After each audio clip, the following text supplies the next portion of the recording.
Today's video, we're going over the diagnosis of hip microinstability. You're a little loose in the hip here.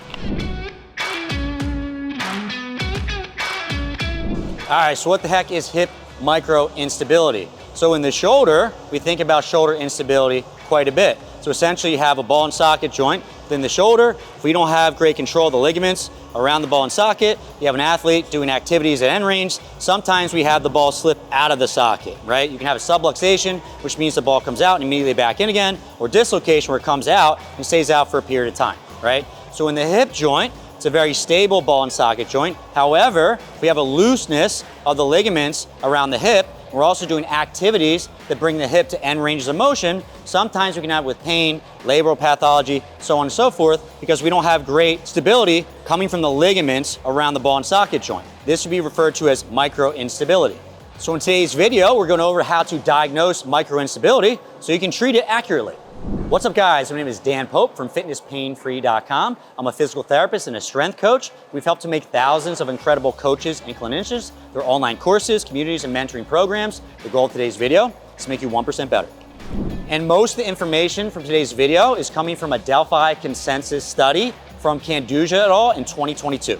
Okay, so let's go over population first. Where is this most common? Generally speaking, it's going to be more common in young, active women between the ages of 16 and 50. It's also going to be common in sports that are going to combine external rotation as well as extension. The most common is going to be gymnastics and ballet. Think about a split. We're going to extreme extension range of motion, the backside of the hip. That can create symptoms. The other place you may see is in sports that require extension and rotation. So I'm thinking about things like softball, golf. When I have to extend this backside leg and externally rotate at the same time, that can lead to symptoms over the course of time as well. Hey there. Do you like floppy hip joints? Of course you don't. Guess who else doesn't like floppy hips? Your patients. So that means you're going to have to know how to treat hip dysplasia. And I've got the solution for you. It's an evidence-based cheat sheet for the diagnosis and treatment of hip dysplasia. My promise to you is I'll catch you up to date on the latest evidence on hip dysplasia under 10 minutes. And we go over all the most important information, including definitions and background, prevalence and population, relevant anatomy and risk factors, pathogenesis and clinical presentation, physical examination and radiographic findings, injections, differential diagnosis, treatment, physical therapy, surgery, and lastly, return to sport. So this cheat sheet is 100% free. I will leave a link in the description for you to go ahead and download that. Happy learning, and now back to your video. Next, let's talk about the mechanism of injury.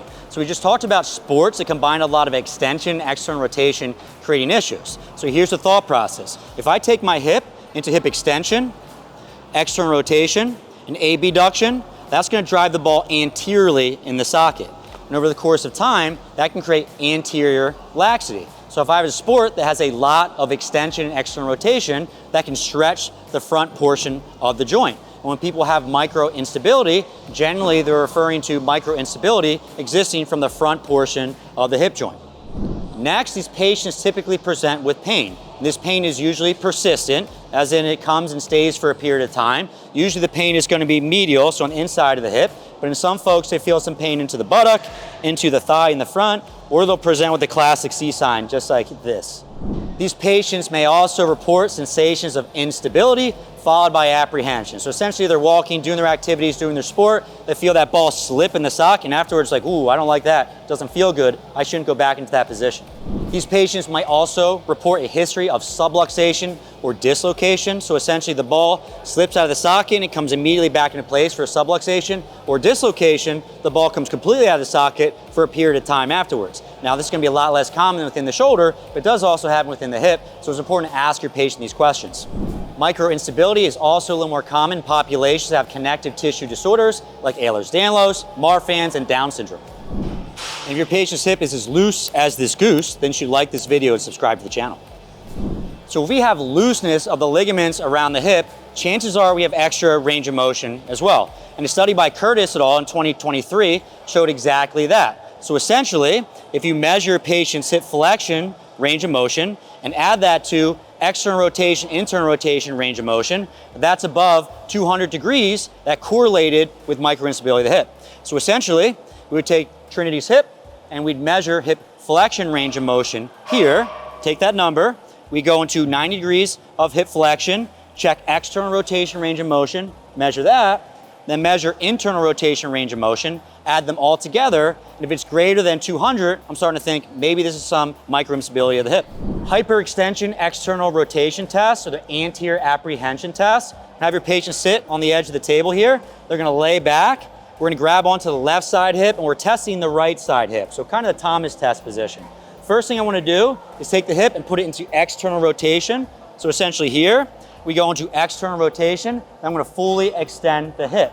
And a positive special test would be a reproduction of the patient's familiar symptoms in the front portion of the hip. And when I do this test and I drive down, I'm driving that ball anteriorly in the socket. Anything that's aggravated, irritated in the front of the hip, we're gonna provoke that. And the second piece is sometimes patients will report some apprehension. So don't drive this too hard and dislocate someone's hip. Prone instability test, so essentially your patient's prone on their belly. From here, we're gonna bend the knee to 90. I'm gonna go into end range external rotation. From here, I'm gonna apply an anteriorly directed force on the greater trochanter. So find your greater trochanter. From here, end range external rotation, anteriorly directed force. And a positive special test will be the reproduction of the patient's familiar symptoms on the front portion of the hip.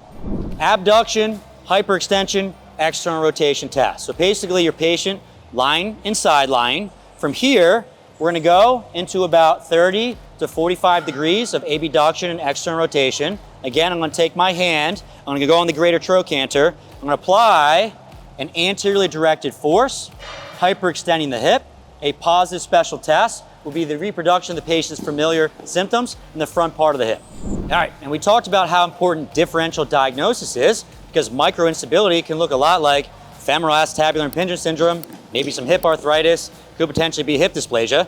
So we need to make sure we can figure that stuff out. We have the video for you right in the corner.